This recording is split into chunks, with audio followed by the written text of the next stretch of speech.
ये कहानी है भूतनी का खूनी बदला के बारे में। बहुत साल पहले की बात है। एक गांव में राजवीर नाम का एक अमीर आदमी रहता था। उसकी उम्र लगभग 30-35 साल थी। उसे जंगल में शिकार करने का बहुत शौक था। एक दिन वो एक घने जंगल में शिकार करने के लिए गया। शिकार करते करते कब रात हो गई पता ही नहीं चला। जब रात हो गई तो रात भर रुकने लिए कोई अच्छा सा जगह ढूंढने लगा। उस जंगल के बाहर एक बहुत बड़ा बंगला था और उसमें भी एक शंभू नाम का अमीर आदमी रहता था और उसे भी शिकार करने का बहुत शौक था। वह रोज सुबह शिकार पर जाता और शाम को अपने बंगले पर आता और रात को दारू पीकर सो जाता। रोज का उसका यही दिनचर्या था। उस बंगले का रखवाली करने के लिए एक नौकर रखा था जिसका नाम रामू था। रामू अपने परिवार के साथ उसी बंगले में रहता था। उसके परिवार में उसकी पत्नी और एक 16-17 साल की बेटी थी। उसकी पत्नी और बेटी खाना बनाने का काम करती थी और रामू रखवाली का काम करता था। जब कभी उसके रिश्तेदार वहां रुकने आते तो ये तीनों उन लोगों की बड़ी लगन से सेवा भाव करते थे। शाम का समय था। राजवीर अंदर गया और देखा कि शंभू आराम से बैठकर दारू पी रहा था। वह उसके पास जाकर वहां कुछ दिन रहने की आज्ञा मांगा। शंभू हाँ बोल दिया और फिर दोनों मिलकर दारू पीने लगे। फिर ये दोनों अच्छे दोस्त बन गए और राजवीर कई दिनों तक वहीं पर रहा और ऐसे ही उनकी ऐसो आराम की जिंदगी चलने लगी।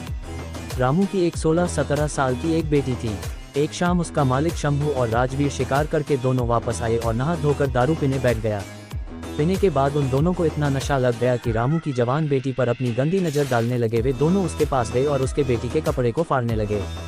उसकी बेटी जब डर के मारे रोने चिल्लाने लगी तो अपनी बेटी की आवाज़ सुनकर रामू और उसकी पत्नी वहां उसको बचाने आए तो शंभू उन दोनों को गोली मारकर वहीं पर उनकी हत्या कर दिया।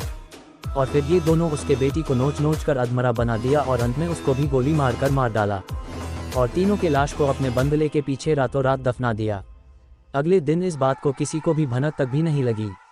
कुछ दिन के बाद शंभू ने फिर एक नरेश नाम का नया नौकर रखा। नरेश जब पहले दिन बंगले पर आया और अपने काम में लग गया। किसी को कुछ भी पता नहीं चला कि इस बंगले के पुराने नौकर और उसके परिवार के साथ क्या हुआ और वो कहाँ चले गए।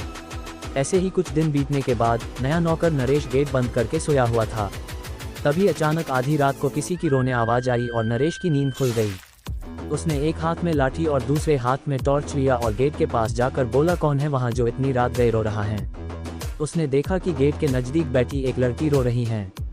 नरेश उसके पास गया और उसके सिर पर हाथ फेरते हुए कहा, बेटी रो मत, मेरे साथ अंदर चल। फिर वह लड़की अंदर आई। नरेश ने उसे पीने के लिए पानी दिया और पूछा, बेटी तुम कौन हो, कहाँ से आई हो और इतनी रात को अकेले इस घने जंगल में क्यों भटक रही हो। नरेश की इतनी बातें सुनकर वह लड़की और तेज तेज से रोने लगी।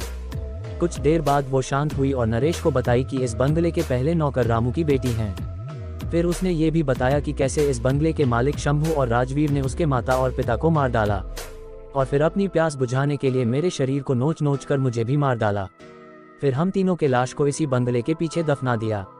उस लड़की की इतनी सी बात सुनकर नरेश डर गया और उसके डर के मारे पसीने निकलने लगे।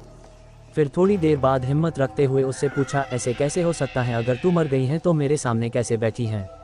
नरेश की यह बात सुनते ही वह लड़की अचानक गायब हो गई और थोड़ी ही देर बाद उसी कमरे के दीवार पर उल्टा लटक गई। नरेश ये सब देखकर पूरी तरह से थरथराने लगा।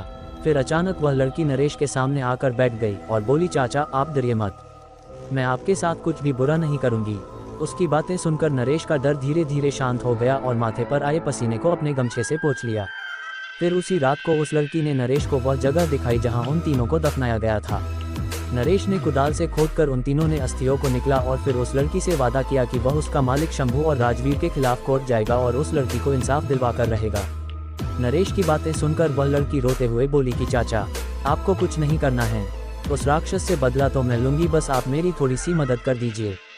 फिर क्या उस लड़की के बताए अनुसार नरेश ने बीमारी का बहाना बनाकर उस बंगले की नौकरी छोड़ दी और उस लड़की से किए हुए वादे के अनुसार उसके माता पिता के अस्थियों को जला दिया और उन दोनों के नाम पर पूजा पाठ भी करवाया। उन दोनों की मुक्ति हो गई, लेकिन लड़की के कहे अनुसार नरेश ने ना लड़की के अस्थि को जलाया और ना ही उसके क्रियाकर्म के लिए कोई पूजा पाठ ही किया, क्योंकि उस लड़की ने कहा था कि अगर उसके लिए भी पूजा पाठ हो गई तो वह इस भूत की शरीर से मुक्त हो जाएगी और फिर उस दरिंदों से अपना बदला नहीं ले पाएगी।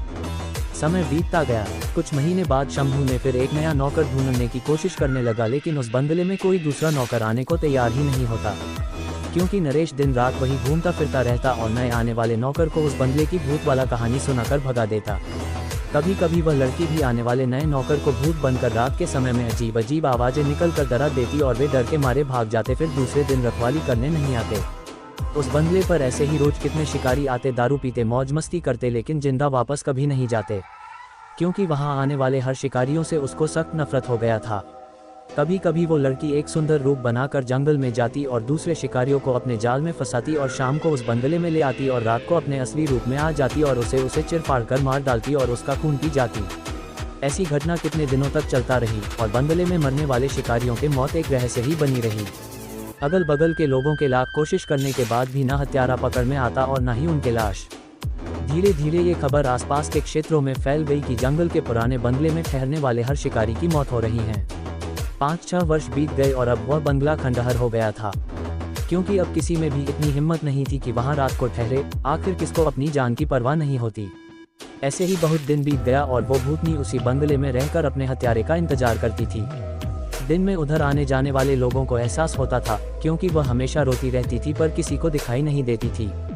फिर उसने शहर और गांव में घूम घूम कर ढूंढने की कोशिश करने लगी। 2-4 दिन की मेहनत के बाद एक गांव में अपने दोनों हत्यारे शिकारी को पहचान ली और उसी दिन शाम के समय एक बहुत सुंदर लड़की की रूप बनाकर उसके पास गई और दोनों को अपने सुंदरता में फंसा लिया। ऐसे उसने 2-3 दिन लगातार उन लोग से मिलती रही और पूरी तरह से अपने जाल में फंसा ली। वे दोनों उसके आगे पीछे घूमने लगे, जैसा बोलती थी वैसा वे दोनों करते थे। फिर एक दिन लड़की बोली, क्यों ना हम लोग किसी दिन जंगल में शिकार पर चले।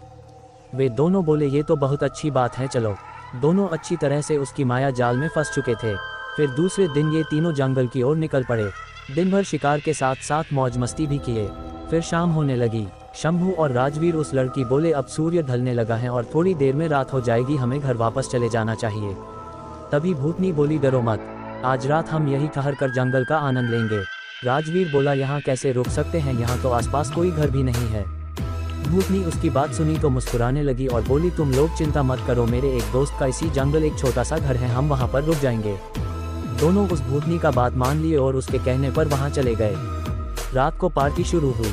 अब भूतनी अपनी डरावनी और भयंकर रूप में उन दोनों के सामने आई। उसको इस रूप में देखकर दोनों के पसीने निकलने लगे। ऐसा रूप देखकर अच्छे की पैंट गीली हो जाती है, फिर वो क्या चीज़ थे। फिर भूतनी ने ग्लास में जूस के बजाय खून भरकर उन दोनों दुष्टों को पिलाना शुरू किया। अब उनकी हिम्मत ही नहीं थी कि उसको ना कहे, क्योंकि वे पूरी तरह से डरे हुए थे और कांप रहे थे।